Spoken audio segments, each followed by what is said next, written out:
Empress Vex Thara's bioluminescent crown flared crimson as the intelligence report materialized before her throne.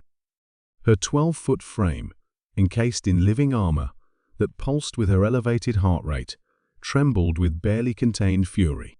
The crystalline walls of her command citadel rang with the harmonic resonance of her rage. 1,000? She hissed, her voice causing the atmospheric processors to adjust for the sonic disturbance. 1,000 supercarriers? General Kriegsmal, her most trusted war commander, kept his four eyes fixed on the deck plating. His exoskeleton had dulled to a submissive gray, recognizing the dangerous shift in his Empress's pheromone signature. The deep space reconnaissance pods confirm it, Your Magnificence. Human vessels, each measuring 15 kilometers in length. They emerged from hyperspace fold simultaneously across 47 sectors. The Empress rose from her throne, her segmented tail lashing behind her. For 3 millennia, the Vex Tharan Empire had ruled the outer spiral arms through superior numbers and overwhelming force projection.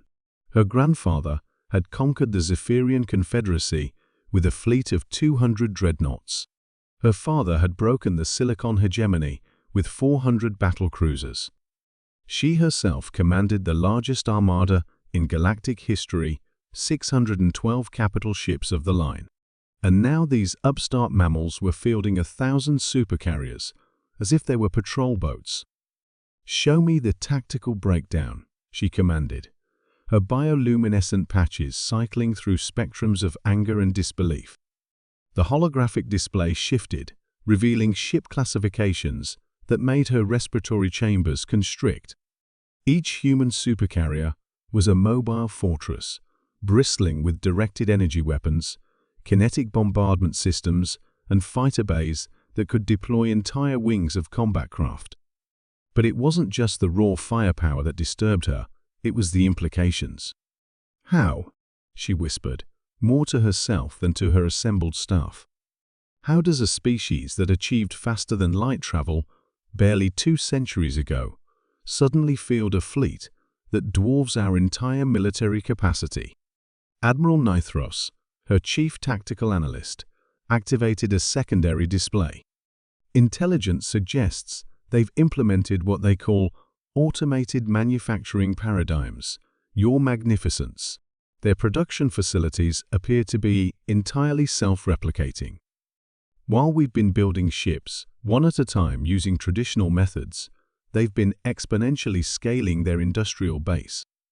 The Empress's claws extended involuntarily, scoring deep grooves in the armrests of her throne.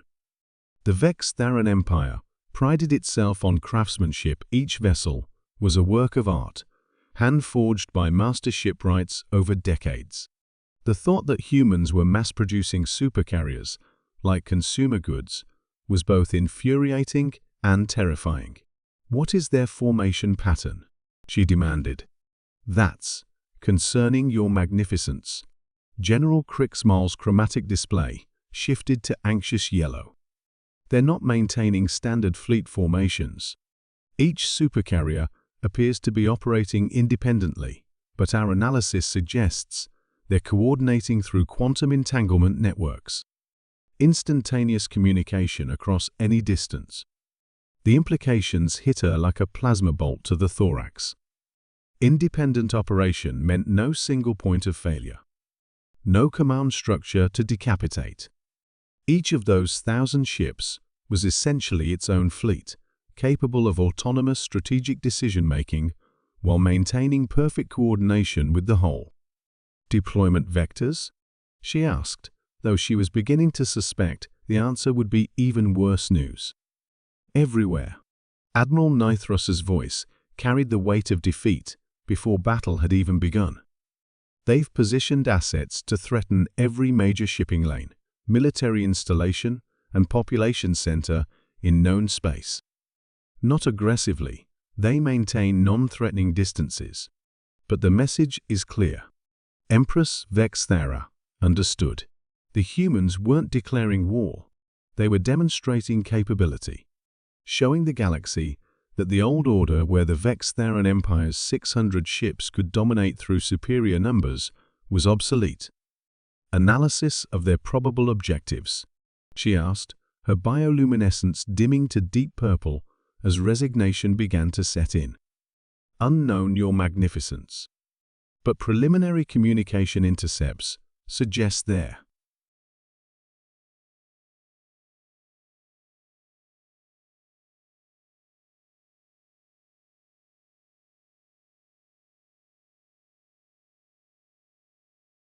Recruiting? General Kriegsmail activated another display. Intelligence indicates they're offering partnership agreements to smaller civilizations. Mutual defense pacts. Technology sharing protocols. They appear to be building a coalition rather than conquering territory. The Empress felt her world shift on its axis. For millennia, galactic politics had operated on a simple principle. The strong dominated the weak. Empires expanded through conquest, absorbed resources, and maintained order through superior force. The humans were proposing something radically different: voluntary association based on mutual benefit rather than subjugation. And with 1,000 supercarriers backing their diplomatic initiatives, even proud civilizations were taking their calls. Status of our border systems? She inquired, dreading the response. The Centauri Prefecture has requested an audience to discuss future diplomatic relations. Admiral Nithros reported grimly. The Helios Sector Garrison Commander is asking for clarification on our strategic priorities. 3 of our tributary species have submitted formal inquiries about alternative governance models. Her empire was crumbling without a shot being fired. Not through conquest, but through the simple demonstration that a better alternative existed. The humans had made her vast fleet irrelevant, not by destroying it, but by making it obsolete. Your Magnificence, General Kriegsmail said carefully, the human ambassador has requested an audience. She's currently aboard a diplomatic vessel at the edge of our sensor perimeter. A single ship. The audacity was breathtaking. One ship requesting an audience with the Empress of the largest military force in the galaxy. Except it wasn't the largest anymore. It wasn't even close. Empress Vexthara settled back into her throne, her bioluminescence cycling through the full spectrum of emotions before settling on the deep gold of grudging respect. The humans had outmaneuvered her completely.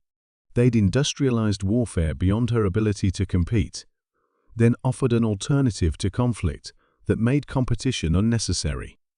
Send word to the human ambassador, she said finally. Her Magnificence will grant an audience. And, Admiral, prepare a comprehensive report on our industrial capacity. It seems we have some catching up to do. As her staff bustled to comply, Empress Vexthara stared out at the stars and wondered if perhaps it was time to learn what these remarkable humans